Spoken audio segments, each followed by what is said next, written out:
brother here was attacked a few days ago in 40's projects.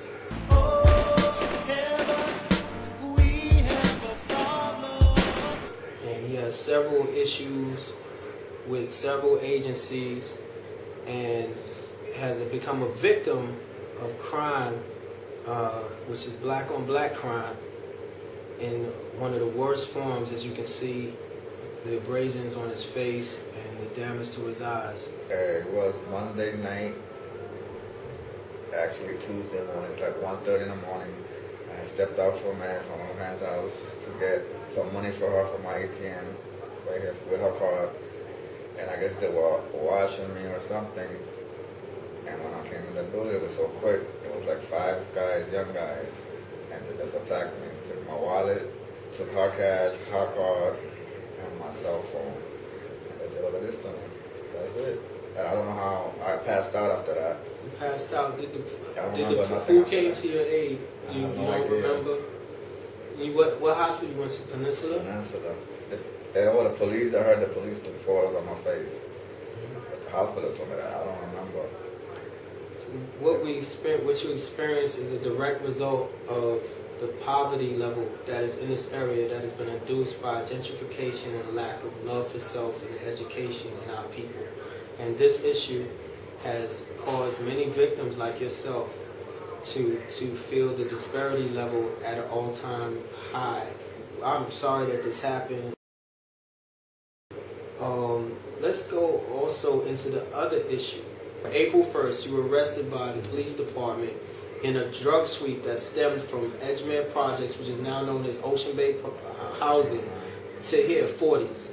And could you tell us from the moment that the arrest occurred, what happened that morning? That morning I was asleep. I heard somebody, I had lost my keys prior to this. So I thought somebody was opening my door. So I got up and I had all this flashlights out there, and I said, "Who's this?" And that's when they started banging the door open. And the door's still dented to this day. Keep going, it's okay. And what else? Oh, and they just knocked the door open, and I was right here in my underwear. And they had a big shoe, and they pushed me against right here. And I was bleeding out of my left elbow. I had a black and blue mark here. You still have the mark there? No, it went away with a couple of months, and I had this swollen up. So you were swollen, your lips swollen that you see, that was from the police? No, this is new. How did your lip get swollen? Oh, when they did that to me in the lobby. Okay, but let's stay on the April 1st with the police department. What happened that day? I had a swollen thing, and then they just handcuffed me there. They had a search warrant, so they said, "Is this you?" I said, "Yes." They showed you the warrant? Yes, it was a white paper. Did they abuse you in any way? Well, they threw me against the couch right there. And did they turn your apartment upside down and things of that nature? Yes.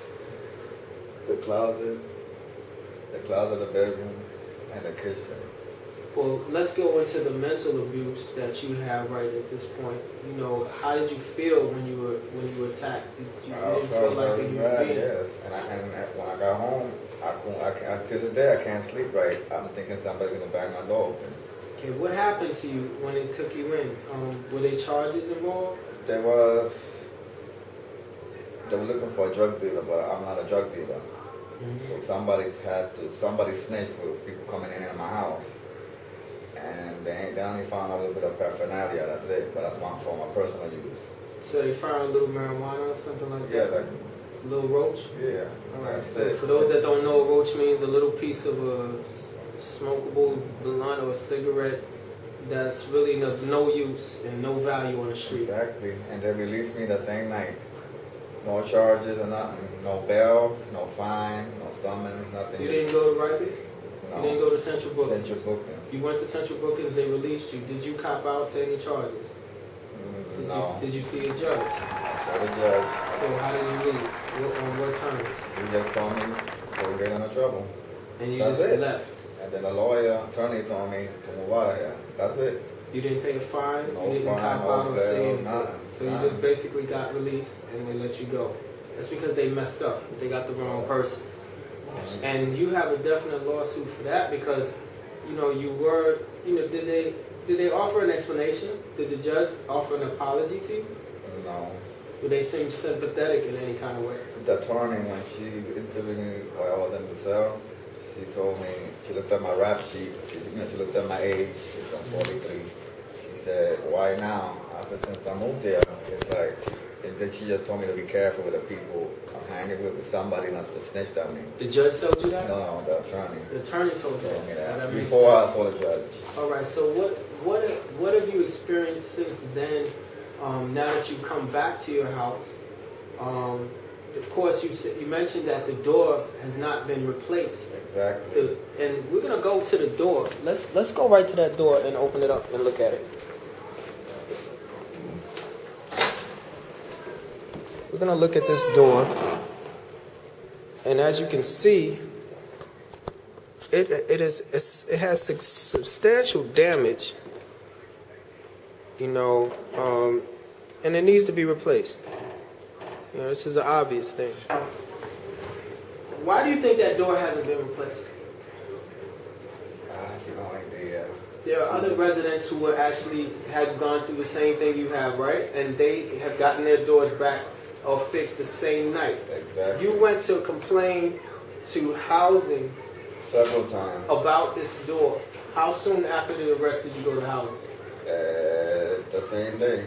I mean, the next day. The next day, and you told them that you'd like to have your door fixed? Yes. Who did you speak to? I called, and I spoke, they sent the maintenance, and they fixed it, the lock, it wasn't closing right, but they said they can't change it because a higher authority has to tell them. Mm-hmm. They said they can't change it, they can't asked you to change pay for it too, right? Yes. They said they asked $400? Something that I gotta pay out of my pocket. Right, and they said, they give you that in writing, like a bill? No.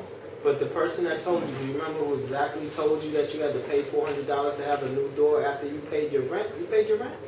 Yes. You have a receipt?